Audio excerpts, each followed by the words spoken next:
Hoy es miércoles 8 de mayo del año 2024. Vamos a dar inicio a la reunión de esta tarde con la oración inicial. Rogamos al Señor, Dios omnipotente, que nos envíe buenos espíritus para asistirnos, aleje a los que pueden inducirnos en error y que nos conceda la luz necesaria para distinguir la verdad de la impostura. Habrá también a los espíritus malévolos, encarnados o desencarnados, que podrían intentar poner la discordia entre nosotros y desviarnos de la caridad y amor al prójimo. Si alguno pretendiese introducirse aquí, hacer que no encuentre acceso en el corazón de ninguno de nosotros. Buenos espíritus que dignad venir a instruirnos, hacernos dóciles a vuestros consejos, apartándonos de todo pensamiento de egoísmo, de orgullo, de envidia y de celos.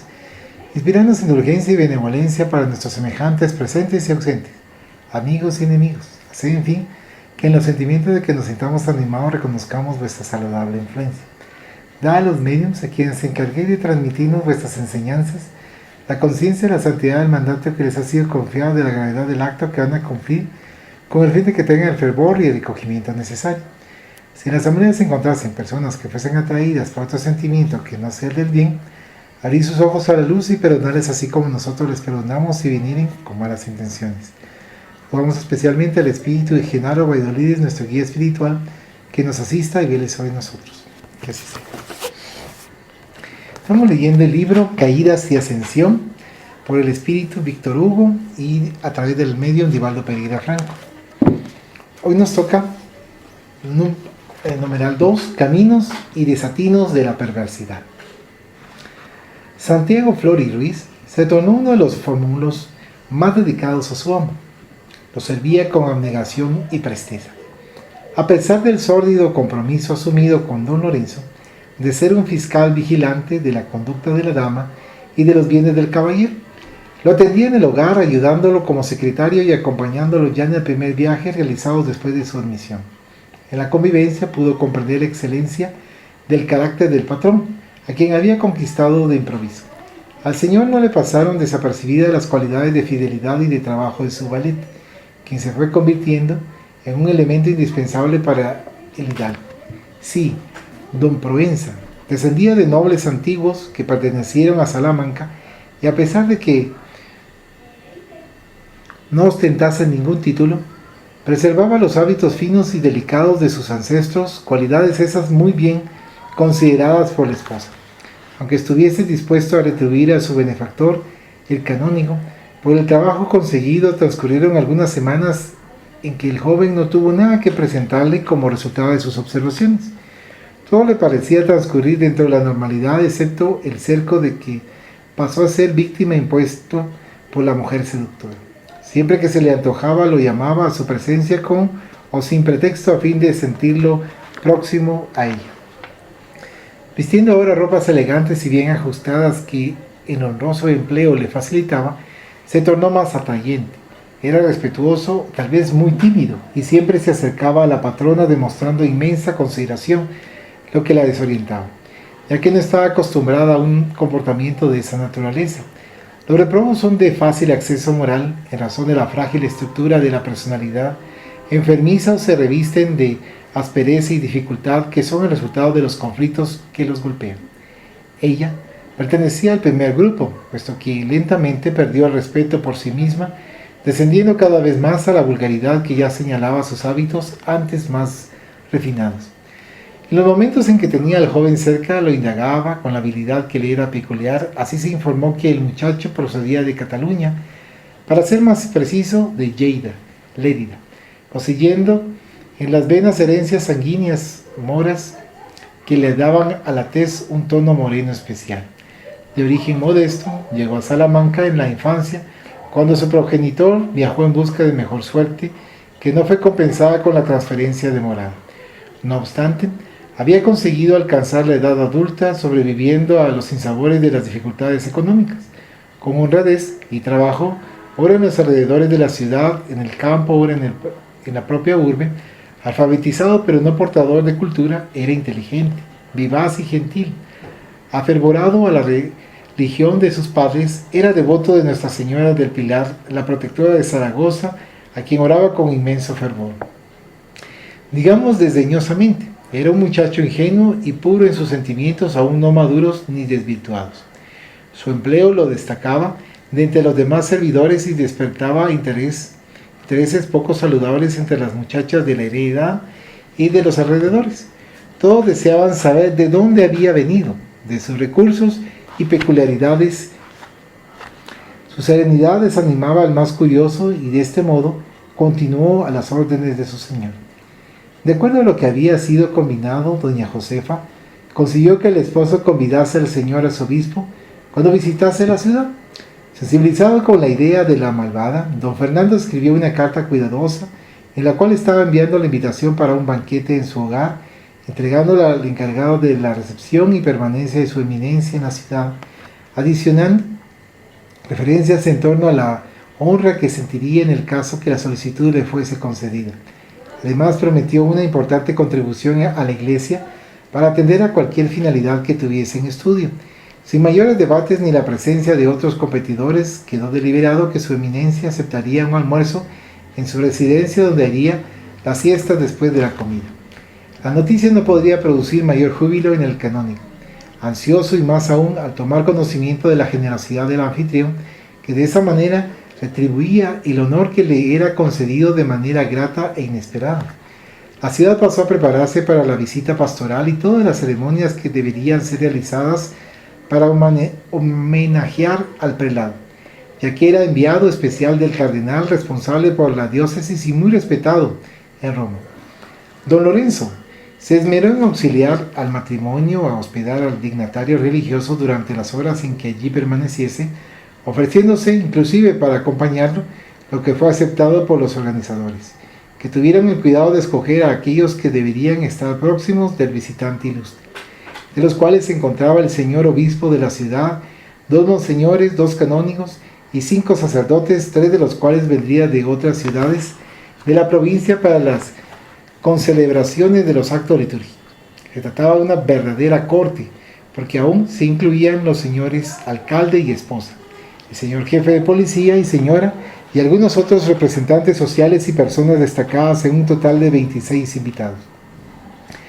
El banquete comenzó a ser preparado en la víspera con la matanza de los animales cuidadosamente seleccionados, con los asados y cocidos demorados, obedeciendo al rigor de la cocina local, sin que fuesen olvidados los vinos embriagadores que deberían acompañar los respectivos platos, esmeradamente escogidos por el anfitrión, que además era un excelente etnólogo. Con anticipación, como era conveniente, doña Josefa mandó confeccionar 2 trajes preciosos, de manera que se destacase entre las damas presentes y llamasen la atención de los caballeros siempre codiciosos.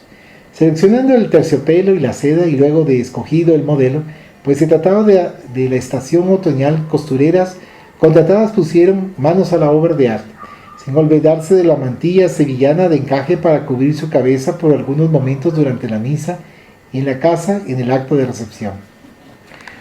Tuvo el deleite de adornar uno de sus vestidos con algunas perlas legítimas, que se destacaban con su color blanco del tono azul marino de la indumentaria sobre la cual reposaba.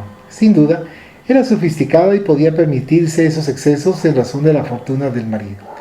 En la ocasión festiva, no descuidó el uso de las joyas para la misa, usó brazaletes de oro, trabajado con pendientes de perlas de formato de pequeñas peras, collar de 4 vueltas, también de perlas que posaban sobre el escote amplio, que mostraba parte del busto, detalle provocante y que había escogido a propósito. Diversos anillos adornados de brillantes centellaban en sus dedos y pulseras con monedas de oro completaban su indumentaria. El abanico, trabajando en nacarse, destacaba por delicadeza cuando era movido con pericia por la rica señora. El carruaje recibió cuidados especiales, tapizado en seda y barnizado, con los aros de las ruedas dorados y conducido por 4 caballos negros, bien alimentados. El cochero recibió un uniforme nuevo e instrucciones especiales.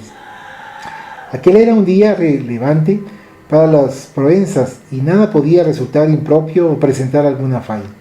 Don Fernando tampoco se permitió economías al cuidar de su indumentaria, que también era de terciopelo y seda, integrada con zapatos de charol que usaría con medias blancas altas y adornadas con encaje, camisa de tejido de lino muy fino con sus mangas largas y terminadas en bies jalonado, que se podían ver a pesar del chaleco y del saco, En el bolsillo del chaleco se destacaba una cadena de oro que prendía un precioso reloj de la familia, quien a su vez estaba sujeta a uno de los ojales. Con todos esos detalles en el día aguardado, cuando el carruaje llegó a la catedral y el matrimonio bajó del mismo, gentilmente ayudado por el ballet Santiago, se escuchó una exclamación general de los circunstantes, que los acompañaron hasta la intimidad del santuario, donde poseían lugares reservados y sus reclinatorios o terciopelados para arrodillarse durante el sacrificio de la misa. Un murmullo recorrió las filas de bancos de la iglesia y en cuanto desfilaban por el centro hasta la parte de adelante, todos los saludaban con sonrisas, la mayoría expresando hipocresía, otro grupo admiración, envidia y hasta simpatía. Al final, ya constituían un símbolo de la sociedad de consumo, víctima de la decadencia moral, pero no se podía decir que fuesen perjudiciales a la comunidad, especialmente él, que sabía desembarazarse de sus deberes de ciudadano. El oficio religioso fue pomposo y espectacular. La concelebración con diversos sacerdotes de varias categorías eclesiásticas sensibilizó al inmenso público que colmaba el templo. El coro se había esmerado en los ensayos y su participación fue digna de la Santa Sede, recibiendo encomios especialmente en el Gloria, en el Sanctus, en el Aleluya, bajo los acordes del órgano monumental y rico en armonías. Cuando don Lorenzo la vio, enrojeció de entusiasmo, exultante y sintió orgullo por haberla conquistado. Realmente se trataba de una mujer muy especial, que todo hombre desearía poseer. Terminado el sacro oficio y con el público despedazándose, se repitió la escena para el retorno para aguardar la llegada de su eminencia y de su cortejo. Los curiosos se apresuraron a acercarse a la mansión para acompañar a lo inusitado de la visita episcopal, y no fueron defraudados en su interés, porque algún tiempo después el desfile de carruajes bien equipados provocó admiración y aplauso en los concurrentes, especialmente aquel que traía al dignatario todo forrado en terciopelo carmín adornado con cordones dorados, acompañado por su secretario, el obispo de la ciudad y don Lorenzo, que avanzaba en el rumbo de las ambiciones desmedidas. Recibidos con palmas y pétalos de rosas que les fueron arrojados por los famulos de la residencia, entraron y fueron ubicados en sillones confortables, destacando el convidado especial que siempre recibía los mejores homenajes y lugares. Los demás invitados no demoraron en llegar y de inmediato fue servido el fastuoso banquete. Además de los empleados habituales, fueron contratados otros auxiliares de mesa para la buena atención de las personalidades, complementando así la abundante y muy bien servida comida.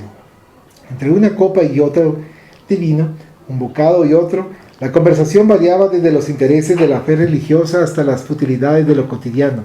De cuando en cuando, una carcajada más alta denotaba que el vino embriagador y variado estaba haciendo su efecto entre los comensales, ahora más animados y menos rigurosos con las exigencias de la etiqueta. Don Lorenzo, apoyado por la anfitriona que se esmeraba en mantener la atención general concentrada en ella, capturaban la atención del señor arzobispo de forma que él nunca más olvidase a aquellos personajes insinuantes, que consiguieron cautivarlo, tornándolo en un juguete de sus pasiones y destinos. Terminado el almuerzo pomposo, algunos convidados se retiraron para su hogar, en cuanto a su eminencia y pocos miembros de la comitiva permanecieron allí para la indispensable siesta de resarcimiento de las energías, incluyendo, bien se ve, al dedicado canónigo. Al caer la tarde, la celebración del Te Deum obligó al arzobispo y a su corte a marchar rumbo a la catedral, sin dejar de hacer antes un lunch preparado expresamente para el reducido número de invitados. El matrimonio en Provenza sorprendió nuevamente a todos al cambiar de trajes especialmente diseñados y confeccionados para la noche, oportunidad en que concluían las celebraciones de aquel domingo especial. Las ropas utilizadas para la nueva ceremonia nada tenían que envidiar a aquellas usadas para la misa matinal. La señora, empero, tuvo el cuidado de no repetir ni siquiera las joyas, habiendo optado por aderezos compuestos por diamantes, algunos de los cuales pertenecientes a la primera esposa de don Ordóñez. Aquel había sido su día de gloria, ya que a pesar de ser envidiada y comentada, se tornó la persona más destacada entre aquellas que homenajearon al ilustre visitante. En el curso de 2 días más, el señor arzobispo permaneció en la ciudad recibiendo homenajes y consideraciones, cuidando toreo religioso sin que hubiera habido ninguna recepción que ofuscase o al menos igualase a aquella que fue orientada por el ambicioso canónigo. Durante toda la semana el hecho fue motivo de comentarios, unos alimentados por la envidia, otros marcados por la sorpresa alrededor de la abundancia del matrimonio, que aunque fuese conocido como poseedor de una sólida fortuna hasta entonces, no había sido percibida en toda su grandeza. Don Lorenzo consiguió insinuarse de tal forma al señor arzobispo, que se estableció un vínculo de amistad sincera por parte del último y de sórdido interés mantenido por el indecoroso.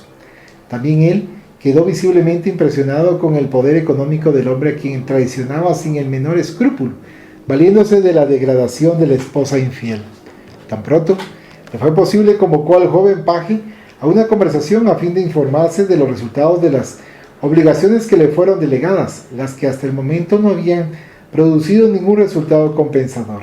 El joven no se hizo rogar y se presentó al sacerdote en su residencia tal como lo fue solicitado. Hábilmente indagado, nada pudo agregar a lo que ya era del conocimiento del religioso. Había sido informado por la maledicencia general que la conducta de la señora era algo extravagante considerando los patrones morales de la época y que la boca shiva, que es boca cerrada, se comentaba que el sacerdote formaba parte de su grupo de adoradores y concubinos. El canónigo sonrió sintiéndose lisonjeado y al mismo tiempo percibiéndose desmascarado, lo cual no le preocupó como sería de esperar. El ardid humano es tan grave que desborda muchas veces en el abuso de la propia negligencia. Era lo que le estaba sucediendo al amante inescrupuloso. Cuando ya iba a terminar la indagatoria, el joven, desprovisto de malicia, le preguntó si podía formular alguna pregunta deseando recibir su consejo y orientación, en lo cual inmediatamente atendió. Percibo, comenzó el muchacho, enrojeciendo, que doña Josefa tiene algo contra mí o desconfía de mis oficios junto a su esposo. ¿Por qué llegaste a esa conclusión?, indagó el sacerdote curioso. Porque siempre la observo vigilándome con expresiones que no sé cómo traducir, ahora provocándome y en otros momentos haciéndose más accesible. ¿Cómo es esto?, lo interrumpió el canónigo. Bueno, no sé explicar. Tengo la impresión de que ella me convida a alguna intimidad que no me doy cuenta o está probando mi comportamiento para denunciarme después al marido y despedirme. Sintiéndose confuso, el sacerdote insistió. Sé más claro conmigo, sin ocultarme nada. Cuéntame todo lo que viene sucediendo. Pese a que no confiase en su amante, no podía creer que ella llegase al dislate de intentar seducir a su empleado, además, mucho más joven, con una edad que bien podría ser la de un hijo en caso que lo hubiera tenido. El paje, algo oprimido, recelando estar calumniando a la descola, explicó. Más de una vez la sorprendo mirándome de forma seductora, avergonzado de los pensamientos que comenzaron a afligirme.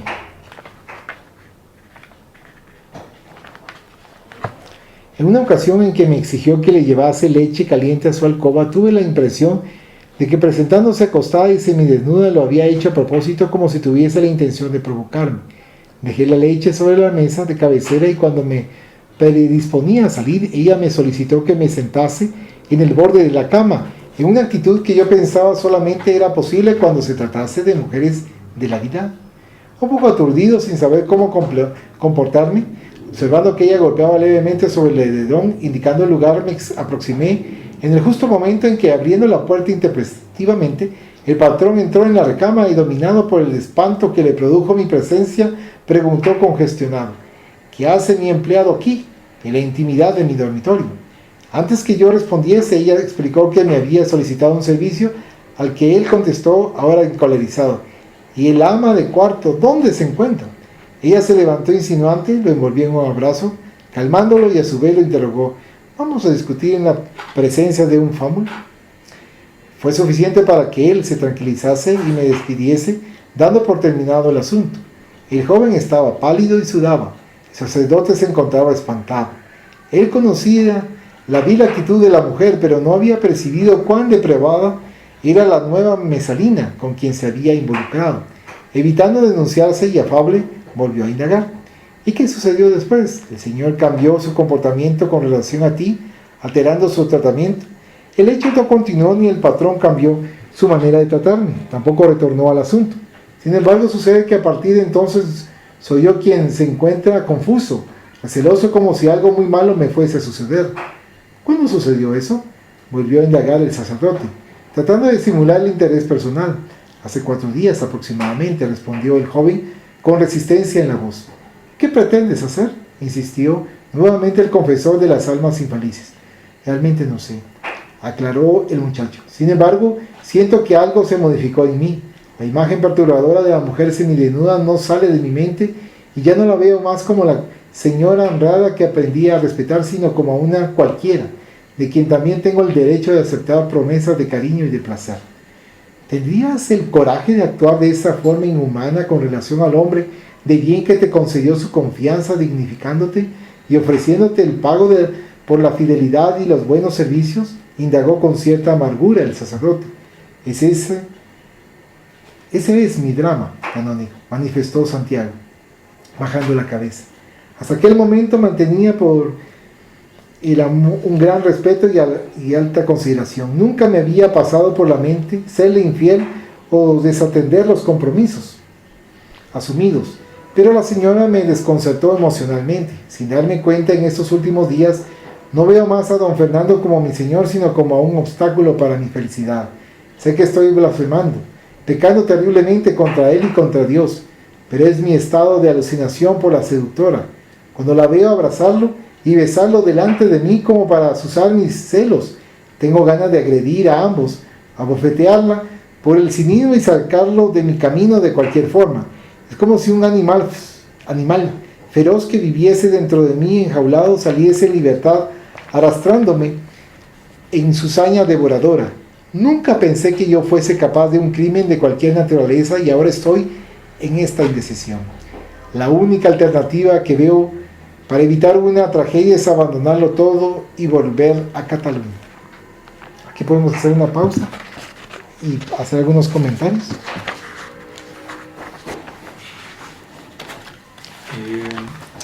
Había una parte donde decía que llamaba al joven, esta señora llamaba al joven con pretexto o sin pretexto para tenerlo cerca. Sí. Entonces, en este caso, considero que se puede dar la vanidad y se puede dar la soberbia. Y por otro lado, también se está viendo la situación de que el sacerdote no es que esté preocupado del joven, sino que es como un arma la que está usando.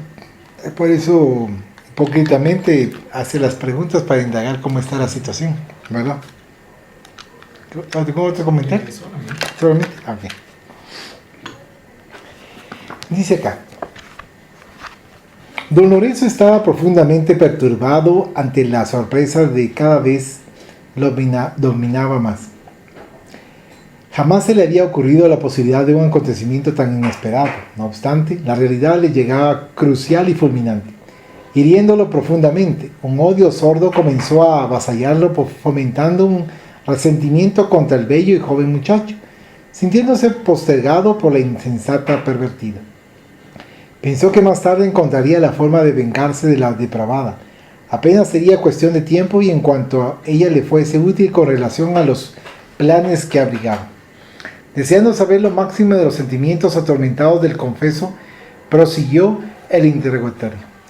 ¿Tienes algo más que decirme a fin de que pueda absolverte? No, señor canónigo. Finalizó el atónito seducido. Es cierto que ella me mira de manera especial como si me estuviese prometiendo algo, que me aflige mucho más. De momento amo a esa miserable y la odio, sin saber qué pasa exactamente conmigo, pues es mi primer acontecimiento de esa naturaleza. Entonces, cálmate, le propuso el confesor, y no tomes cualquier decisión sin escucharme. Iré a confesar a la señora que también debe estar pasando por malos momentos y necesita de su pastor. Naturalmente ella no sabrá nada de nuestra conversación. Podré medir lo que pasa en su corazón y el porqué de esas actitudes perturbadoras. Por lo tanto, no te precipites porque estás con la mente desalineada, evitando así menos daños para tu futuro. Como siempre, estaré a tu entera disposición y encontraremos una solución feliz para este acontecimiento terrible. Ahora puedes irte y que Dios te perdone así como yo te perdono. El valet Se levantó, besó la mano del canónigo y más aliviado volvió a la casa donde era esperado por el patrón que nada sospechaba. Pasado aquel momento aterrador, la licenciosa le había nublado la mente con la especialidad de una profesional del fingimiento y de la seducción. Las personas nobles juzgan siempre las demás conforme a sus propios patrones, no permitiéndose análisis perversos de la conducta ajena, siempre usando la comprensión para con las fallas morales humanas y la degradación que señala más profundamente a unas de las otras.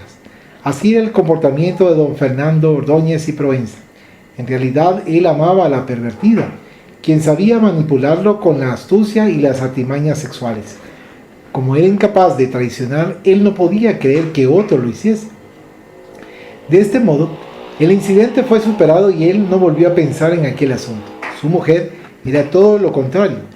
Ante la perturbación, el joven inexperto se sintió más incitada por el deseo, no pudiendo disimular la lascivia a la que se entregaba, prometiéndose someterlo a cualquier precio. Caprichosa e insaciable, siempre conseguía lo que quería. De ese modo estableció una íntima planificación para envolver a la casa perseguida y tomarla en sus perversas manos. Don Lorenzo a su vez quedó apavorado. Después de la salida del muchacho se demoró amacándose en el sillón acolchado reflexionando. Así como las circunstancias lo favorecieron, llamó a la adúltera a la confesión, a quien no visitó por algunos días, a fin de castigarla en silencio, negándose a ir a su casa cual lo hacía habitualmente, lo que despertó cierta curiosidad en la mujer infame. El invierno llegaba lentamente y la ciudad se vestía de neblina, tornando los días más cortos y las noches más prolongadas. Los vientos fríos comenzaban a soplar anunciando la temporada rigurosa que vendría sin preámbulos. Los árboles que se desnudaron en el otoño asumían el curioso aspecto de fantasmas vegetales como los brazos delgados, chamuscados señalando los cielos grises y sin brillo. En aquel crepúsculo sombrío, la inmensa catedral estaba inmersa en la niebla. Doña Josefa llegó al templo en un carruaje a las 16 horas, tal como había concertado con el confesor, y se dirigió a la sacristía donde podrían demorarse en un diálogo profundo. Sin ninguna perturbación, el sacerdote la aguardaba con el semblante marcado por la amargura, por el malestar provocado por la desconfianza y por la rebeldía. Sufría en las carnes del alma el puñal con que hería a su prójimo, y nunca se dio cuenta. Le amargaba la traición no consumada, es cierto, de la disoluta, que se presentaba delante de él, con el rostro pintarajeado y seductor, procurando esconder las primeras arrugas preanunciadoras de la decadencia orgánica e irrefrenable. Muy sonriente, lo saludó, y como no obtuviese respuesta, sufrió una rápida desorientación para reasumir de inmediato la posición jovial que le era conveniente. El sacerdote cuidó de cerrar la puerta de la sacristía a fin de que no fueran molestados después de haber dispuesto el fuego en el hogar de mármol caprichosamente esculpido. Para darle un aspecto de honor a la farsa que habría de desempeñar, visitó la indumentaria conforme a la exigencia clerical para el acto de la confesión y con el semblante mostrando hostilidad. Luego de sentarse le pidió a la mujer que se arrodillase a sus pies sobre un cojín colocado en el reclinatorio y se persignó, preparándose para el indigno interrogatorio. Sorprendida, doña Josefa manifestó que no estaba dispuesta a confesarse porque no se encontraba en pecado, especialmente en aquellos días que había pasado sin la visita de su corruptor. Le dio a la palabra un tono de sarcasmo, como para recordarle que ambos se encontraban en el mismo barco de la agresión moral y que si existe adúltera es porque hay un adúltero. En tono severo, don Lorenzo impuso: no se peca solo por medio de los actos, sino también por las palabras y principalmente por los pensamientos. Y creo que la señora se ha permitido la lujuria mental y cayó de esa forma en pecado grave. ¿Quién pues?, respondió atrevida, puesto que sabía con quién estaba hablando. Estuviera sin pecado mental, que arroje la primera piedra. El golpe fue certero. Dos hábiles embusteros se enfrentaban sin máscara y sin interés en ocultar los sentimientos escondidos que los identificaban. Perdiendo la paciencia en vista de la angustia que lo dominaba, el sacerdote indagó sin vueltas: ¿cuál es el interés que la señora tiene referente a Santiago? ¿O ignora que las paredes tienen ojos y oídos atentos, prontos para notar lo que pasa en la intimidad de las propias alcobas? Ella no pudo contener la carcajada de burla que surgió de sus labios, agregando: no me diga que el noble canónigo está con celos de un mocosuelo, además sirviente y descalificado, que se anda exhibiendo entre los de su laya, como si me llamase la atención. Esto es lo que me faltaba. Felizmente, pese a mi interés por los hombres que no oculto, aún sé escoger, y está a la vista el señor sacerdote. Su cinismo era repulsivo y su desfachatez impresionante. ¿Con qué naturalidad podía negar el sentimiento que la atormentaba desde que vio por primera vez al muchacho objeto de sus actuales deseos inconfesables? El sacerdote, al escucharla, se sintió algo aliviado, reflexionando en otro rumbo. ¿Y si fuese jactancia del experto? ¿O tal vez un reflejo inconsciente de lo que lleva aún en el mundo interior sin que ella lo supiese? Es verdad que había percibido interés delante de él cuando lo llevara a comer en su residencia, pero si todo fuese coincidencia y ella era inocente. Pasados aquellos momentos más tensos, el diálogo se hizo más natural, sin acusaciones ni justificaciones, cuando doña Josefa se reveló totalmente. En los últimos tiempos comenzó con una buena dosis de impiedad. Pensé liberarme de mi marido con la vejez.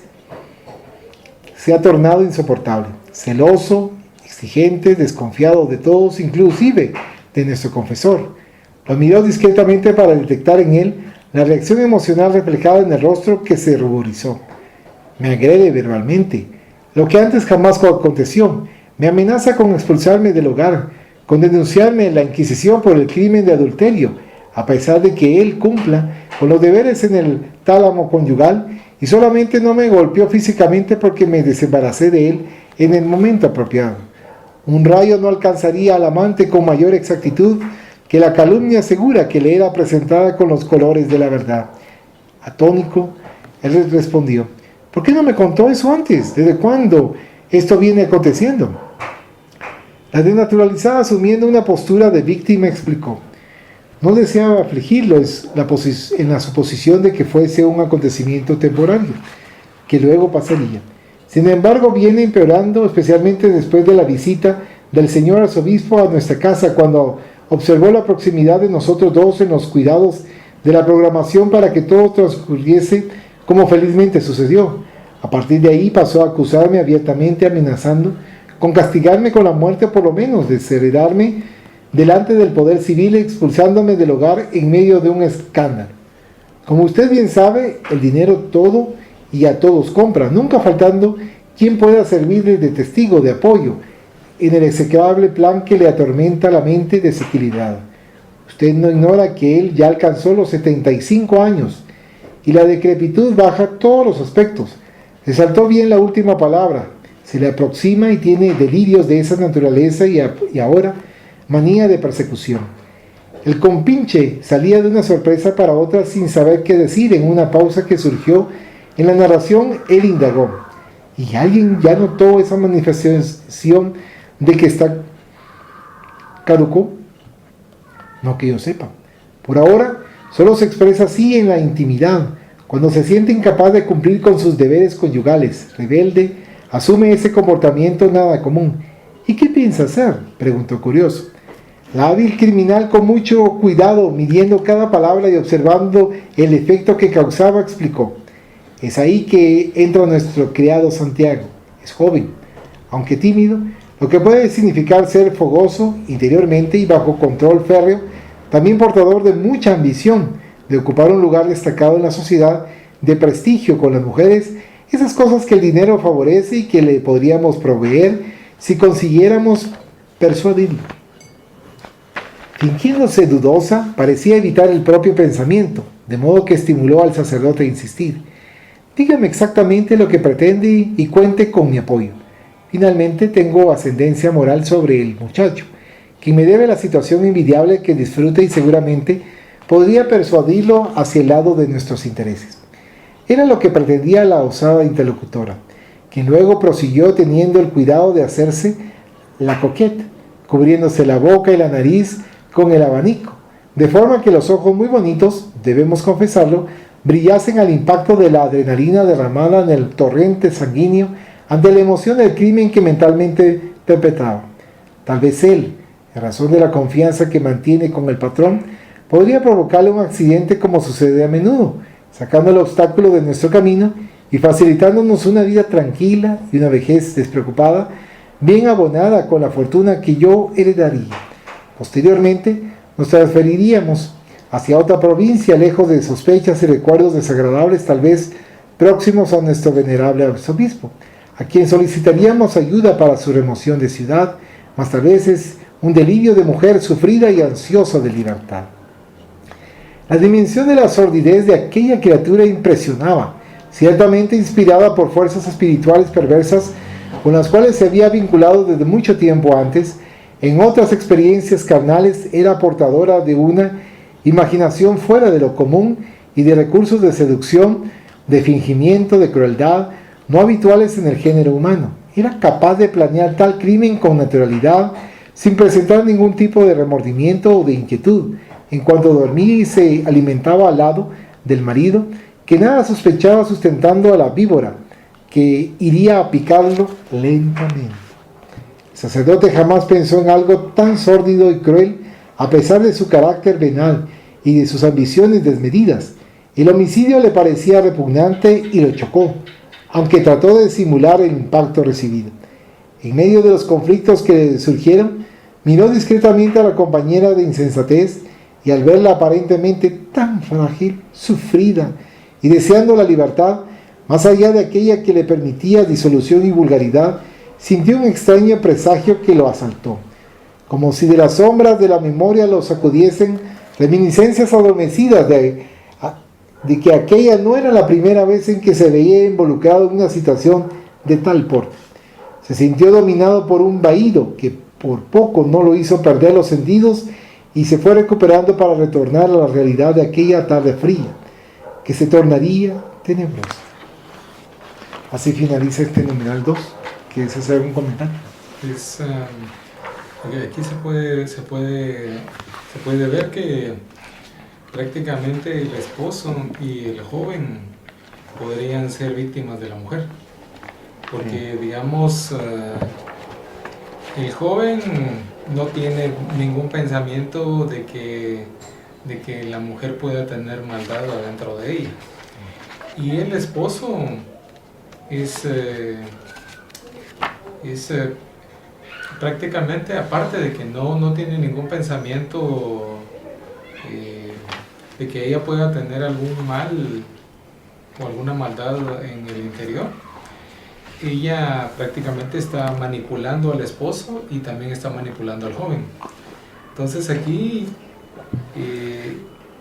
también estamos dándonos cuenta de que está ya aburrida, ya está desesperada de estar con el esposo, que es bastante mayor que ella, y con esta manipulación que está haciendo, prácticamente podría provocar que el joven quiera, en cierta manera, según lo que puede ella producir en la mente de él, la impresión que le puede dar, que él la va a liberar de ese hombre mayor. Y inconscientemente podría caer en la situación de decir: lo que voy a hacer es que voy a hacerle daño físicamente. Entonces podría suceder, como se mencionaba en la lectura, que la situación se saliera del control de como lo quiere lograr esta mujer en su imaginación, o sea, en su mente. Y podría llegar a la situación de que el muchacho, en vez de escapar con ella, podría parar en la cárcel. Y tal vez después de un tiempo se dé cuenta que cayó en una trampa de manipulación. Y esta mujer podría ser también víctima de su propia soberbia, al considerar ella que es, porque en su mente está que las cosas van a salir sencillas como ella lo piensa. No se imagina que podría suceder también que se le sean retirados todos esos lujos que tiene, porque podría el muchacho en algún momento también acusarla como que él fue cómplice de ella o como que ella fue cómplice de él. Solamente. Gracias. Numeral 3. En la confesión, la primera tragedia, que no sería la última. La ignorancia y la incredulidad alrededor de la inmortalidad del espíritu y sus sucesivas reencarnaciones responden por los inconfesables crímenes e indignidades que se permiten practicar las criaturas humanas. Si se detuviesen a pensar en las leyes que rigen los destinos humanos, en las tragedias dolorosas de lo cotidiano, en las terribles aflicciones que golpean a los seres terrestres, comprenderían que nadie huye de sus actos, ya que ellos se transforman en modeladores de su futuro. Cosecha obligatoria de la siembra realizada en el suelo de las experiencias carnales. Mediante la creencia en la inmortalidad el ser comprendería que la muerte, al desvestirse de los despojos que se transforman en ceniza y polvo, no aniquila la vida, permitiéndole que continúe exactamente conforme vive, con las mismas características y aspiraciones, exactamente con idénticos sentimientos y conquistas, disponiéndose a ser feliz desde hoy por medio de una conducta saludable y actividades edificantes. Sin aislarlo de la sociedad, lo tornaría un instrumento de progreso para el grupo en el cual se inserte, desarrollando los valores de bondad y comprensión que en él yacen adormecidos, aguardando solamente el toque del despertar y los factores que propician su crecimiento moral. Entendería el significado de todos los bienes, de los tesoros adquiridos, de los recursos de la salud y de la inteligencia que debería aplicar a favor de la dignificación y felicidad de todos, en vez de insensato tormento del ego desvariado, que apenas se ve como esencial y cuando está abastecido y saciado, cae en el vacío, en el desinterés, afligido por la necesidad de fuga para no alcanzar lugar alguno. Descubriría cuán rápido es el tránsito carnal y cuánto es vana la ambición de posesiones que no llenan las necesidades de los sentimientos ni las ansiedades del alma. Poseer es siempre frustrante. Una vez conseguido aquello a lo que se aspira, eso ya pierde su significado, dando lugar a una nueva inquietud, tal como sucede en nuestro mundo de consumo enriquecedor, rico de personas pobres de aspiraciones ennoblecidas que vagan por los bares y tabernas lujosos o escondidos buscando en el alcohol, en las drogas, en el sexo, en la violencia, una brecha para vivir emociones diferentes que nada dignifican porque más tarde pierden el interés. Por otro lado, la creencia en la inmortalidad ofrece la visión de un futuro tranquilo, enriquecido de esperanzas y de realizaciones que no conducen al tedio ni al hastío, siempre brindando nuevas perspectivas de felicidad que alcanzará paso a paso en el sendero de la iluminación. Constatada la falencia de los valores terrenos, asumirían en su lugar aquellos otros de duración eterna que nunca se esfuman. La creencia racional en la reencarnación igualmente demuestra al espíritu la inutilidad de posturas infelices, de las actitudes perversas, de los logros deshonestos en la búsqueda de la felicidad, porque solamente es estructural y digno de respeto aquello que se realiza por los caminos de la licitud. Las leyes soberanas que rigen el universo establecen el equilibrio que nadie consigue desarmonizar. Las acciones pérfidas y criminales responden, a veces por los inmediatos resultados que se ansían, pero son efímeros, dejando siempre la amargura y la desdicha en su lugar. No solo eso, el criminal siempre va acompañado por el remordimiento, por los sentimientos de culpa que jamás lo abandonan, aunque se demoren anestesiados en la conciencia. Como el progreso es inevitable, nada o nadie lo puede detener, porque es la fuerza incoercible que arrastra hacia adelante a las personas y a la sociedad, tiempos y acontecimientos, no obstante los aparentes impedimentos que surgen por el camino. La reencarnación ofrece la reparación de todo el mal practicado mediante los maravillosos caminos del amor, que permite que sean resarcidos los débitos contraídos ante la conciencia cósmica por medio del sufrimiento, a veces expiatorio incomparable, aflictivo, que significa un mecanismo de reeducación.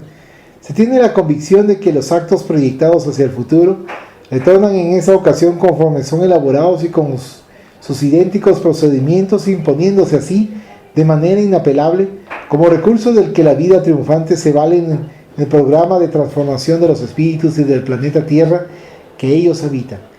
Solamente el buen proceder, la vivencia de la conciencia, del deber, las espléndidas conciencias del amor, el perdón, de la caridad, de la fe, consiguen dar plenitud al espíritu en su proceso de evolución. Jamás habrá de retroceder y muchas veces sí puede detenerse en la marcha ascensional en cuanto se recupera de las alucinaciones practicadas y de los gozos indebidos a los que se entregó.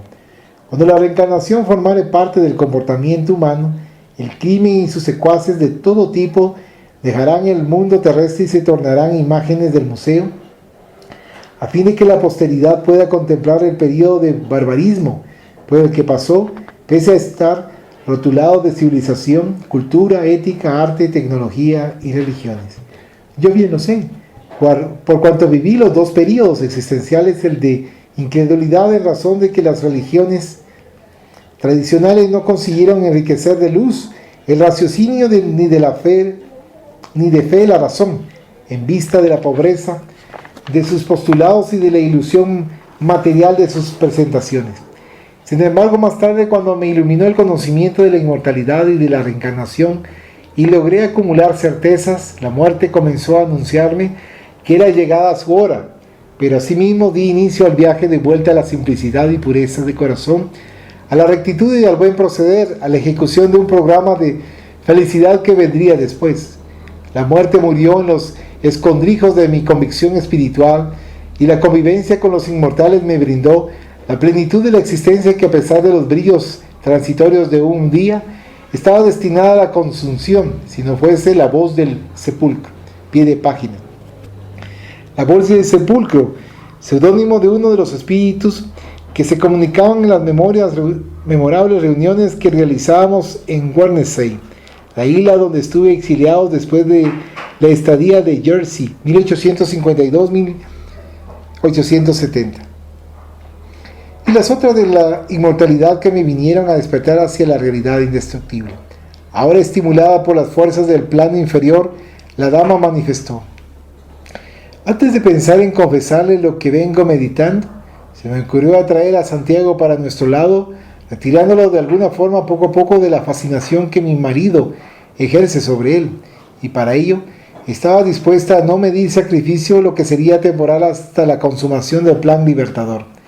El oyente fue sacudido por los celos atormentadores e interrogó disimulando los sentimientos afectados: ¿usted estaría dispuesta a cualquier cosa? Esto es extensivo a alguna cooperación sexual a semejanza de Dalila con relación a Sansón y de Judith referente al Holofernes. Además, esa ha sido el arma terrible de las mujeres, solo que no siempre se aureolan de una victoria permanente, como aconteció con Cleopatra, quien después de conquistar y perder a Julio César, dominó a Antonio y por él fue vencida. Amigo mío, reconozcamos que es necesario cuando está en juego un plan feliz. Para alcanzarlo no son importantes los medios, siempre que sean ejecutables facilitadores del triunfo. Terminada la misión y coronada de éxito, el pasado queda olvidado, por ser el presente el pionero de un futuro dichoso, ¿no le parece? La conclusión con respecto a favores de alcoba es de mi querida pareja, celosa y no sugestión mía. Y si por acaso, volvió a indagar algo inquieto, fuera necesario esa situación, ¿la utilizaría? Para ser sincera, respondió, fingiendo indiferencia: no pensé en esa alternativa. Empero puedo afirmar que el animal aprisionado que se ve acorralado y sin chance de libertad lucha hasta la muerte para recuperar su espacio en el mundo, que a todos pertenece. La verdad es que continuando esta situación que me atormenta y desorienta, no sé de lo que seré capaz siempre que no quede a merced del verdugo. Doña Josefa había habido penetrar en el alma del bellaco con excelente tacto psicológico. Nadie creería que toda su información fuese destituida integralmente de cualquier verdad, por ser exactamente lo contrario a aquello que le ocurría. El esposo engañado se desvivía en cariño, y aun cuando la sorprendió en aquella actitud incorrecta que denunciaba su propósito, buscó de olvidar, aceptando las explicaciones desprovistas de verdad. Naturalmente, los criminales poseen el don especial de buscar y vivir emociones fuertes, aquellas que los mantienen en constante tensión de donde sacan los elementos del placer y los estímulos para no quedar al margen de los acontecimientos. La disoluta mujer deseaba horizontes más amplios al percibir la aproximación de la vejez y el espacio relativamente diminuto para dar campo a sus excentricidades. Por afinidad anhelaba convivir con otros del mismo quilate, experimentar la vida tormentosa de los insensatos, disfrutar de todas las pasiones que la carcomían interiormente. El canónigo estaba aturdido. De alguna forma creía en su pareja, pero trataba de imaginar si ella planeaba liberarse del esposo por medio de un homicidio bien calculado. ¿Por cuánto tiempo se contentaría con sus caricias y su presencia periódica, no continua, considerando el fuego que la quemaba por dentro? Aún no había salido de su perplejidad cuando ella indagó, denotando alguna irritación en la voz. ¿Podré contar con los buenos oficios de mi confesor? ¿Hasta dónde estará dispuesto a ayudarme, igualmente ayudándose? Finalmente él, mi marido demente, es el único obstáculo que nubla nuestra felicidad. Estando libre, no tendré a quien prestar satisfacciones de mis actos y podemos disfrutar de los regalos que la vida nos puede conceder. Casi tartamudeando ante lo inusitado, respondió: debo pensar. Necesito tiempo para madurar y acostumbrarme con la idea. En mis planes nunca entró el crimen en acción. Y por acaso intervino secamente nuestra relación. ¿No es criminal? De un estado de delincuencia para otro solo distan algunos pasos. Aquellos que se contentan con poco jamás alcanzan los beneficios con que la vida nos puede dar en abundancia. El escrúpulo que selecciona uno de otro crimen no tiene ningún sentido, dada la ilegalidad de uno tanto como del otro. Tal vez haya algunos que son más terribles, pero no menos graves. Sepa pues que yo estoy pronta para la batalla. Atrevida, hirió el pecho jadeante y lo enfrentó. Mirándolo por encima, parecía desafiarlo, provocándole los sentidos brutalizados, los instintos que predominaban en sí. Él también se levantó agitado, la ciñó por la cintura y la besó con pasión, exponiéndose a riesgos innecesarios. La noche había invadido la sacristía, débilmente iluminada por las llamas tambaleantes del hogar que necesitaba nuevos troncos de leña. Ella se separó de él con su especial talento para azuzar los deseos de los otros. Arrogante, cubrió su cabeza con un manto pesado, ornado con piel de animal que le descendía por todo el cuerpo, y marchó en la dirección de la puerta central de la iglesia, sumergida en sombras, donde la aguardaba el carruaje y el cochero tiritando de frío. Entró con estrépito y dio la orden de partida. El sacerdote permaneció en la sacristía, mirando apagarse las llamas sin el necesario combustible para seguir crepitando. Inmerso en profundos pensamientos, salió lentamente en pos de su propia residencia. Alternaba las emociones que ahora se presentaban como pesar, angustia, incertidumbre, para presentirse triunfante en el poder, asesorado por la licenciosa, quien utilizaría hasta quedar exhausto, abandonándola después, en la condición apenas de cómplice del crimen, y ella, su autora, y teniendo en cuenta al joven títere a quien ellos manejarían. Los riesgos parecían de pequeña monta y los beneficios de elevado valor. Asimismo no sintió apetito, optando por algunas copas de embriagante vino que lo auxilió en el adormecimiento y en el sueño agitado del que fue víctima. En ese estado alterado de conciencia, se vio perseguido por figuras terribles que lo acusaban de variados crímenes y lo amenazaban con promesas de venganzas sangrientas. Sintió la sensación de que ya había vivido un drama equivalente, al lado de la crápula, que ejercía esa extraña fascinación, ese poder de conducirlo por los sombríos corredores de la delincuencia. Al día siguiente se despertó con fuertes dolores de cabeza, dominado por un malestar que no podía disimular, como si hubiese estado en vigilia toda la noche y absorbiese sustancias tóxicas que le provocasen náuseas. Lentamente recordó los acontecimientos de la víspera, preparándose para los sucesos que por acaso Surgiesen estaba en esos pensamientos cuando el correo episcopal le trajo una carta del señor arzobispo, quien, dando prosecución a la relación fraternal, le respondía a la correspondencia formal anteriormente formulada, en torno a la posibilidad de una futura remoción para otra sede, donde pudiese ejercer la función pastoral de manera más activa. Le había informado que Salamanca estaba rica de un sacerdocio selecto y noble, generoso y activo, pero que no le brindaba un campo para ampliar sus funciones de celoso servidor de Dios y de la Iglesia. Ahora su eminencia le respondía que el asunto era estudiado con criterio y más tarde, cuando fuese posible, se recordaría del dedicado canónigo y amigo. También le explicaba con referencia a sus actividades eclesiásticas que consideraba exhaustivas, las responsabilidades con la administración de los bienes de la organización religiosa a la que se entregaba, de las contrariedades y de las intrigas entre los bastidores, que lo perturbaban, teniendo en vista los votos que todos formulaban de servir bien, de renunciar, de preservar la humildad, la castidad, la fidelidad. Al mismo tiempo explicaba que la carne es débil, conforme afirmó Jesús, y que el sacerdote aún, aquel imbuido de sentimientos elevados, también es una criatura susceptible de los mismos errores que son cometidos por los demás. Demostraba tolerancia y comprensión con relación a la pusilanimidad y a las debilidades morales del ser humano al cual procuraba elevar.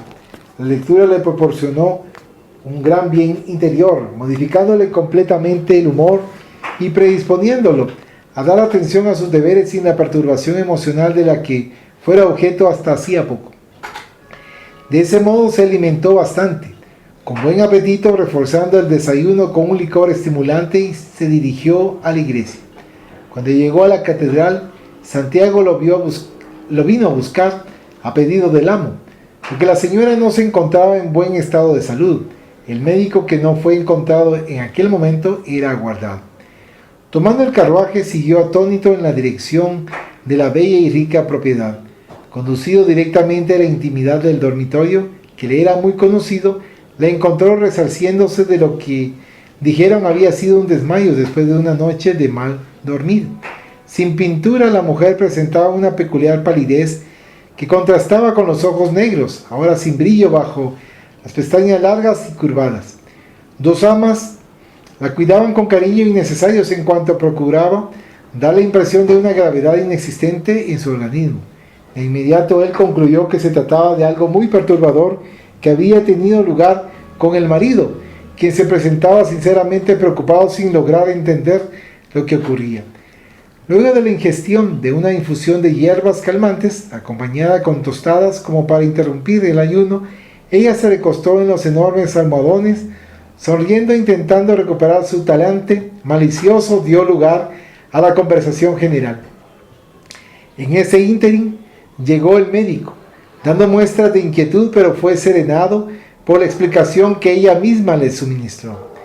Debe haber sido un disturbio gástrico resultante de alguna dificultad digestiva que está pasando, y dando otra entonación a la voz, agregó: a veces es necesario enfermarse para poder aquilatar la estima o no de que uno disfruta. Puedo percibir que aún soy una persona querida y miro de soslayo al joven auxiliar que denotaba una gran tensión en la faz contraída, lo que mucho la alegró, permaneciendo indiferente a la preocupación de los demás. Pasado el susto, el domicilio recobró su rutina habitual. El médico y el canónico retornaron a sus quehaceres en cuanto el preocupado Santiago con frecuencia indagaba a las amas sobre el estado de la patrona, procurando demostrar fidelidad y servicio, ocultando la pasión sensual que lo corroía y lo consumía. En aquella noche, en cuanto el marido salió para tratar compromisos comerciales, la mujer le pidió que dejase a su valet en la casa, velándola y leyéndole para distraerla, en lo cual fue atendida placenteramente. Dispensada de las amas, el joven tomó lugar en un sillón de brazos tapizados, próximo a la cama amplia, iluminada por candeleros de cristal trabajado y con opalina violácea, que funcionaba como velador, y solicitado por la convaleciente pasó a leer una página que le fue indicada de una obra lujosamente encuadernada en percalina y oro, que estaba sobre la mesita de cabecera en un lugar señalado. Se trataba de un poema de amor, que el joven comenzó a leer, enrojeciendo y tartamudeando con la voz trémula que denotaba la emoción mal contenida. ¿Qué le hace leer mal?, indagó la mesalina con mal disfrazado cinismo. De ninguna manera, señora, respondió con rapidez. Sucede que no sé leer lo suficiente para traducir la belleza de lo que escribió el poeta y me siento incómodo en esa posición. Haciéndose la desentendida, ella le propuso sin ceremonia: entonces, acérquese más y esté cómodo. Doña Josefa estaba segura de sus ardidez y de los sentimientos perturbados de su empleado, solo deseando evaluar hasta dónde él se atrevería. Discúlpeme si no fui claro, elucidó. Aún confuso es que la presencia de la señora me perturba y la lectura no es mi fuerte. Sin embargo, yo he sido muy clara, confirmó con una carcajada. Acércate más y demuéstrame en qué tú eres más fuerte. Estamos solos, por lo menos pienso que estamos. Acto seguido, la impúdica le extendió los brazos sedosos, con las manos aguardando caricias acostumbradas que estaban a la lascivia. El joven, al principio dudoso, se levantó lentamente y se aproximó, sentándose en el borde del lecho suave, y tocó, álgido, las manos de la mujer desinhibida, que lo aferró con ansiedad, arrastrándolo con alguna violencia por encima de su cuerpo y estrechándolo con sensualidad. La ansiedad de las caricias y el tormento del sexo desaliñado la dominaron, casi asfixiando al nuevo amante en la voluptuosidad desmedida de la insensatez. Él pareció arrastrado por un tornado que lo hacía casi desmayar en el torbellino emocional que le avasalló todas las fibras, olvidándole la mente y venciéndolo totalmente. Solo más tarde recuperaría el discernimiento, dándose cuenta del delito que acababa de practicar por provocación de la perdida. La conciencia que retornó le produjo una opresión que no pudo disimular y que permanecería a partir de entonces. Cada vez que estuviera en presencia del inocente patrón, ese sentimiento de culpa le desarrollaría una sorda rebeldía por aquel que le había extendido la mano de amigo y la oportunidad de crecimiento económico, social y moral, y que fue traicionado miserablemente por su hombre de confianza.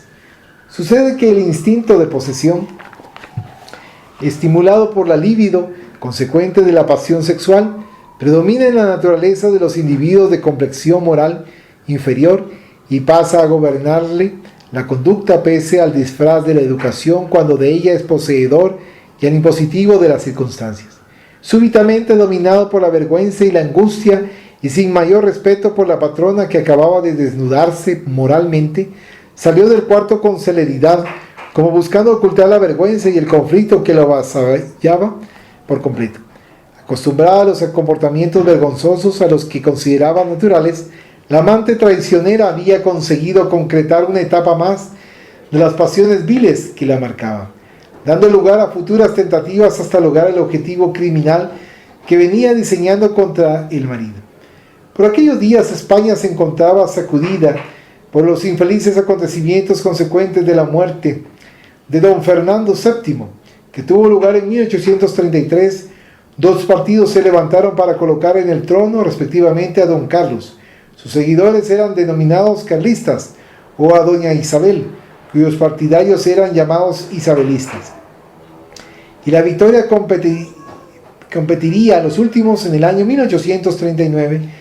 Después, al año siguiente, la regente doña María Cristina sería asesinada por Espartero, considerado un progresista, lo que puso por algún tiempo término a los enfrentamientos y combates de intereses mezquinos. En esa oportunidad, en 1834, los conflictos se expandieron por todo el país, aunque se presentasen más graves en algunas provincias. No obstante, surgiesen en todas ellas confrontaciones y diatribas que eran arrojadas ora contra unos, ora contra otros competidores. Don Fernando Ordóñez y Proenza era un carlista, entusiasta, y naturalmente se reunía con dirección con otros del mismo partido en el silencio de la noche en una residencia apartada de la urbe, a fin de evitar situaciones embarazosas, esperando que la lucha se resolviese en la corte, dispuesto a colocar en beneficio de su favorito una importante porción de sus bienes, si fuera necesario, de manera que don Carlos fuese el vencedor. Ese era uno de los motivos básicos de su alejamiento nocturno del hogar en los últimos meses, y entonces no era acompañado por su valet o por cualquier otro auxiliar, manteniendo los cuidados indispensables que la cuestión exigía. Sabedora del interés del marido y sus compromisos comerciales, la esposa podía dedicarse a lo que mejor le pareciese, disponiendo de tiempo suficiente para sus desenfados sin mayores preocupaciones. Evitando llamar la atención, él mismo viajaba en su cabriolet, conduciéndolo con maestría, facilitándose así la locomoción. Las reuniones invariablemente duraban hasta las primeras horas del amanecer, oportunidad en que todos retornaban a sus domicilios. Una vez conseguido ese primer éxito, doña Josefa se puso a elaborar proyectos de forma que pudiese anticipar resultados en lo referente a la eliminación del marido. Ella sabía por experiencia personal que a la dificultad inicial siempre le sucede la sed de nuevos placeres, y de esa forma aguardó que los días transcurrieran normalmente como si nada inhabitual hubiese acontecido. El joven, que en los primeros días la evitaba, asusado por el deseo, fue retornado a su presencia, ya que ella sabía despertar un inmenso interés, estableciéndose una ligazón sin gobierno y contumaz. Los excesos siempre corrompen más los sentimientos y la conciencia, que pierde el control sobre los patrones de equilibrio y de dignidad, cayendo en la aceptación tácita de los descalabros. Esos parias morales son los responsables por los sufrimientos y de dolo que se abaten sobre las masas, porque son los generadores de las miserias sociomorales, económicas y de todos los matices. Para ellos, ese comportamiento es perfectamente natural, porque sintiéndose bien, nada más les interesa, fingiendo que todo se encuentra en orden, lo que no es exactamente así. En una ocasión muy apropiada, ya que el joven pasó a ser también auxiliar de la señora, lo que consiguió mediante la anuencia del marido ingenuo, sin ningún pudor le expuso al subalterno apasionado: conociendo tu religiosidad, espero que nuestra relación no sea revelada en la confesión al canónigo don Lorenzo y naturalmente a nadie más en el mundo. El secreto es algo que solamente merece ese nombre cuando permanece desconocido de todos aquellos que no son partes del acontecimiento. Su reverendísima es para mí acreedor de mucha confianza y respeto, alta estima y gran consideración, y pienso que tiene por mí los mejores y elevados conceptos, en vista de la manera como me trata y de los cuidados que tiene hacia mi felicidad. Realmente, la astuta era fuera de lo común. Poseía la capacidad de prevenir defensas y disfraces por todas partes. Se mostraba ingenua y víctima, sin perder la superioridad que se atribuía, manipulando a las personas que estaban a su alrededor, incluyendo bien se desprende a los amantes que pasaron por su lecho sin pudor. Dueña de la situación, pues sabía que había sometido al joven estúpido a sus caprichos, lo conducía a la pérdida del discernimiento, tornándolo maleable a cualquier exigencia y programaciones que elaborar. Como el sacerdote representaba para ella un peligro natural, porque era de la misma estatura moral, le era necesario dejarlo en la ignorancia de los nuevos acontecimientos, evitando los celos inconfesables y desagradables, perturbadores y peligrosos.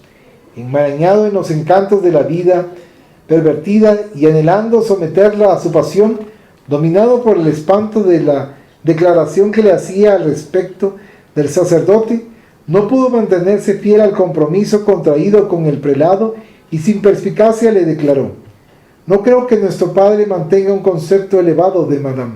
¿Y por qué no?, lo interrogó curioso. Porque al interceder en mi favor ante su esposo, me exigió fiscalizar su fortuna y la conducta de la señora, ya que no es muy bien considerada en la sociedad. Algo descontrolada reaccionó con improperios. Entonces el miserable desconfía de mis buenos hábitos. ¿Qué pretende además de ser mi confesor? ¿Cuál es el compromiso que yo tendría con él? ¿Quién al final es un hombre como cualquier otro? Y fingió estar profundamente ofendida. Sintiendo pena por ella, el joven Santiago prosiguió sin percibir que estaba siendo controlado por las PID. Lo que sucede, señora, y no se aborrezca, pero existe un chisme que pasa de boca en boca, que el padre también es, digamos, visitante nocturno de usted, conforme fue declarado por algunas de sus amas, que ya los habrían sorprendido en escenas idílicas. La mujer prorrumpió en fingido llanto, levantando las manos a los cielos en actitud de rogativa punición para los murmuradores. Es claro que ella sabía lo que pasaba y nunca le había dado ninguna importancia, prosiguiendo en su impudicia conforme le placía. No obstante, ahora necesitaba persuadir una víctima más para sus filas. ¿Qué ciudad es esta, mi Dios? ¿Qué condena a sus benefactores y los acusa indebidamente? Es un gran sinsabor para mí. Además, estar bajo la desconfianza de un hombre de Dios que nos debe conducir y orientar. ¿Cómo es eso posible? Con una buena expresión teatral, prosiguió quejándose y fingiendo ser incomprendida para luego agregar: siempre es así. Los malos y envidiosos nunca perdonan a los ricos, a los bellos, a los inteligentes, a los felices, siempre procurando arrastrarlos a los sótanos y pantanales donde ellos permanecen. Aquí podemos hacer otra pausa. ¿Algún comentario? Había una parte donde se mencionaba el remordimiento y el sentimiento de culpa anestesiados, que en varias oportunidades el remordimiento y el sentimiento de culpa no son así muy rápidos, sino que dependiendo de qué tan anestesiada o adormecida está la conciencia, puede ser que puede tardar tal vez años o incluso después de la propia encarnación presente. También había otra parte donde se mencionaba que esta mujer le mencionaba al sacerdote que ella ya quería terminar con la vida del esposo. Entonces el sacerdote le dijo que no, a él no le parecía esa situación, que para él, digamos, estar en la lujuria era una cosa, pero ya el crimen del asesinato ya era algo diferente, más de más responsabilidad. Pero sin embargo esta mujer trataba de manipularle y trataba de llevarlo al pensamiento que ella quería, porque le decía: pero si los dos son crímenes y no hay mucha distancia entre uno y otro, cuando realmente nosotros sabemos que esto no es así, porque cuando alguien ya no tiene su vida física, no tiene las posibilidades de mejorar algo que ha hecho o de corregir alguna falta en la encarnación. Entonces sí es una diferencia, considero yo que sí es bastante grande. Sí. Solamente. Muchas gracias, Pepe. Continuando con la lectura, dice: ¿y tú creíste en esas calumnias? ¿Me has sorprendido en alguna falta de esa naturaleza? ¿Dirás que yo te seduje y que actué de la misma forma con relación a tu persona como pude haberlo hecho en actitud semejante con otro? ¿Será que piensas eso de mí? Si es verdad que me enamoré de ti, pero no soy culpable de no ser amada por un marido viejo, incapaz, descortés y descuidado de sus deberes para conmigo, que soy 35 años más joven que él, y que encontré en otro joven el licor de la felicidad, el estímulo que me renovó para vivir. Es claro que fue tu juventud quien me sedujo y no yo quien te conquistó. Apenas facilité el camino en razón de mis sufrimientos, que no son pocos. La artimaña estaba produciendo el resultado deseado, porque el muchacho se aproximó conmovido y que acariciándola intentó calmarla, confortarla. En lo íntimo, ella estaba feliz porque el plan proseguía conforme lo deseaba. Poco le interesaba la opinión de los demás o del sacerdote, de quien ya se encontraba algo saturada, y ahora, motivada por el interés despertado por el joven fogoso, aquel que le proporcionaba menos placer, para no decir que le producía cierto tedio. Yo la defenderé con todas las fuerzas si fuere necesario, a pesar de su descuidado marido, estalló el joven con el ímpetu de la inmadurez. Después de una pausa, él concluyó: si es indispensable, lucharé contra los molinos de viento, contra los monstruos, para nunca perder a mi sublime Dulcinea. Ella sonrió renovada e indagó: ¿te agrada Don Quijote, nuestro querido manchego? Sí, es claro, respondió envanecido. ¿Quién no se deleita con Miguel de Cervantes? Es el genio de todos, que todos gustaríamos de haber sido, y en la imposibilidad de mantener la sensatez, el buen sentido que él coloca en el Sancho Panza. El dedicado servidor por lo menos vivenciamos las alucinaciones caballerescas del noble y desvariado señor. ¿Y me defenderías hasta de mi marido, si fuese necesario para liberarme de su dominio?, preguntó con ansiedad, intentando penetrar en su alma con la agudeza de un felino que está pronto para arrojar el golpe contra su víctima indefensa. Sin medir las consecuencias, el arrebatado imprevisor, soñador, le declaró en un arrobo: sí, pues tengo celos de él por ser su poseedor, y no saber aprovechar lo que tiene por la vejez o alguna enfermedad desconocida conforme me está informando. Era todo cuanto la perversa deseaba. Equipada con la seguridad de que sus planes serían coronados de éxito, se entregó a nuevas extravagancias sexuales, como pago por la conquista conseguida, en cuanto pensaba en el futuro que perseguía. Aquella pareja que parecía hecha a medida, no se había originado en el aparente encuentro de aquellos días, sino que se remontaba a un pasado no distante, cuando se entregaron a disposiciones equivalentes y perjurios criminales.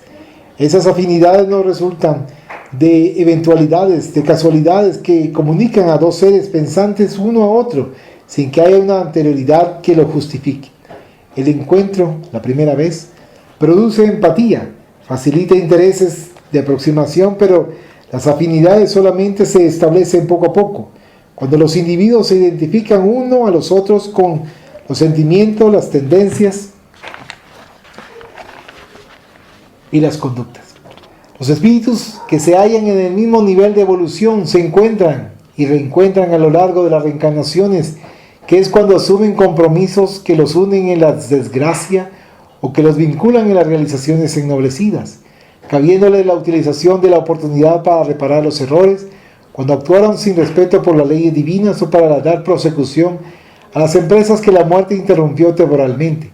Sin embargo, casi siempre los dislates practicados se imponen con el vigor de los vicios de que son portadores, induciendo a sus compinches a la peregrinación por los mismos sitios escondidos que ya recorrieron y que les son familiares. Es muy común y a menudo se repiten los acontecimientos infelices en que los suicidas de ayer vuelven a repetir el crimen por la falta de fuerzas morales para enfrentar las vicisitudes que se originaron en aquel acto de rebeldía contra la vida. No soportando las pruebas de que son merecedores, buscan huir de las responsabilidades que les corresponden y que les trajeron como indispensables para la reparación, superando los obstáculos que los detuvieron anteriormente. Reincidiendo en el error, retornan al mundo material bajo instancias aciagas, en expiaciones dolorosas e irrecuperables, a fin de que aprendan en forma definitiva el respeto a los códigos soberanos. También en el área de los vicios, tabaco, alcoholismo, sustancias químicas, juego, perversiones sexuales, aturdimientos morales y licenciosidad, el fenómeno es idéntico. Claro está que siempre ocurre el primer incidente, el caer en el delito, la aceptación del despropósito, y una vez que esto sucede, las repeticiones se dan con cierta frecuencia, hasta cuando los mecanismos de reajuste de la conciencia cósmica proponen al infractor al cambio radical de conducta, iniciándose el rosario de los sufrimientos dignificantes. Y así finaliza este numeral. ¿Algún comentario? Hay una parte que habla del joven inmaduro. En este caso, digamos, también se estaba mencionando que él prácticamente se estaba sintiendo como que es un protector de la mujer. Sí. Pero no se va dando cuenta conscientemente de que sus ideas están dirigiéndose al asesinato. Sí. Él no está tomando eso en cuenta, y es una situación bastante delicada, porque poco a poco ha ido siendo, digamos, como influenciado a llegar a este punto, porque él al principio pensaba qué bueno el Señor que me está dando la oportunidad de estar aquí, esta señora tan agradable que es, mira que es buena persona. Y sin embargo se le fueron despertando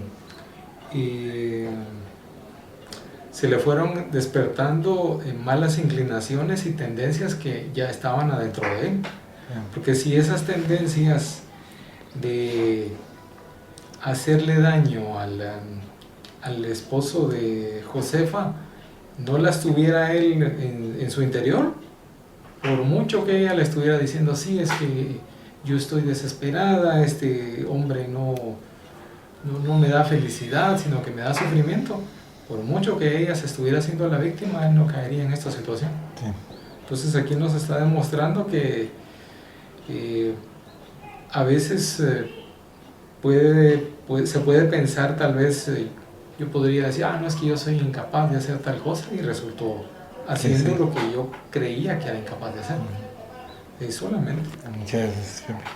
Entonces finalizamos así la lectura de esta noche. Vamos a finalizar con la oración. Agradecemos a los buenos espíritus que han querido venir a comunicarse con nosotros y le rogamos que nos ayuden a poner en práctica las instrucciones que nos han dado y que hagan que al salir de aquí cada uno de nosotros se sienta fortificado en la práctica del bien y del amor al prójimo. Deseamos igualmente que estas instrucciones sean provechosas a los espíritus que sufren, ignorantes o viciosos que han asistido a esta reunión y sobre los cuales imploramos la misericordia